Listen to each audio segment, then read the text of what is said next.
Chapter 4: Kingdoms and Empires.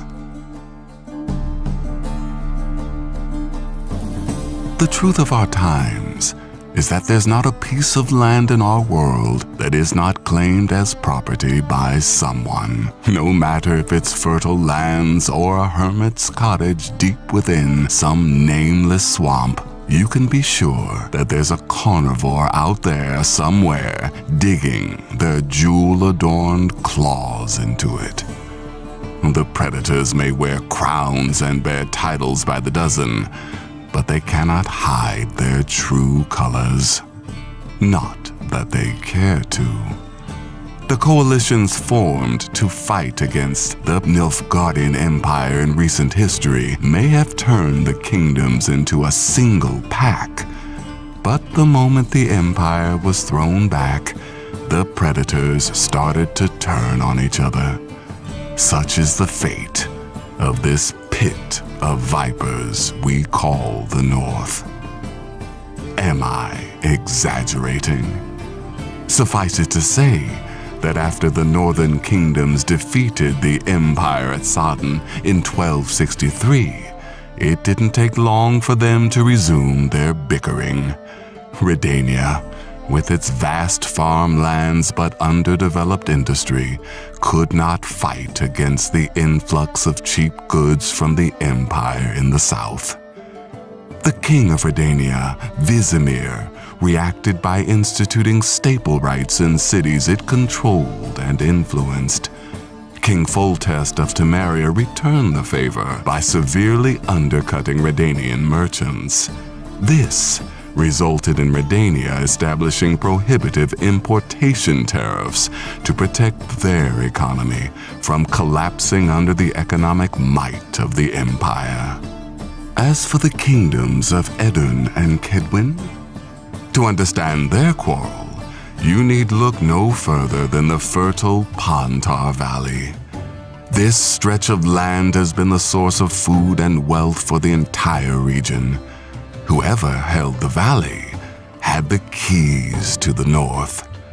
The squabble between the two kingdoms turned into armed conflict more than once, with perhaps the most heinous being the annexation of the valley by Kedwin.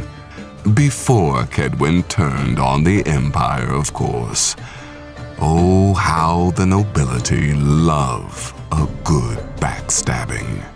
But the four kingdoms aren't all there is in the north.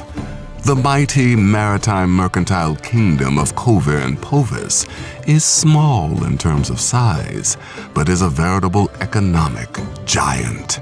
Fueled by decades of unlimited immigration from the Big Four, it monopolized the market for glass and salt and expanded to become key suppliers of gold, iron, silver, nickel, and other metals throughout the continent. When Redania and Kedwin attempted to subjugate it, they were summarily defeated by elite mercenary armies, often led by their own retired officers, convinced by the retirement funds of the Northern Kingdom. There's also Lyria, the small but fierce kingdom that lies between the Empire and Kedwin. Though ruined by consecutive wars, but legendary for the guerrilla resistance under its queen. And of course, Centra, the once mighty kingdom that ruled lands on both sides of the Yaruga River, with vassals across the surrounding land. All its might was for naught. When Nilfgaard invaded it, starting the First Northern War, Centra's army was wiped out by the imperial might. The king was slain in combat, while the lioness of Centra was mortally wounded and returned to the capital. The undefeated city was stormed by imperial soldiers, leading to what's known in the northern kingdoms as the Rape of Centra. Mothers killed their children. The few remaining men launched themselves in suicidal attacks on Nilfgaard troops, while the queen threw herself from the walls of the fortress. With her death, the kingdom of Cintra ceased to exist. Its lands annexed as an imperial province, vassalized by foreign powers, or otherwise partitioned. By now, you're probably convinced that the Nilfgaardian Empire is the political equivalent of a post-conjunction monstrosity, of the kind that witchers slay, if you're a northerner at least. But come south of Yaruga, and you can see that it's not a monster. In fact, it's not all that much different from the north. True, all bend their knees before the absolute monarch ruling from Nilfgaard on the Alba, but its lands are a mosaic of kingdoms and realms just the same. There's one key difference. With all its faults, Nilfgaard has far fewer problems with elves and dwarves.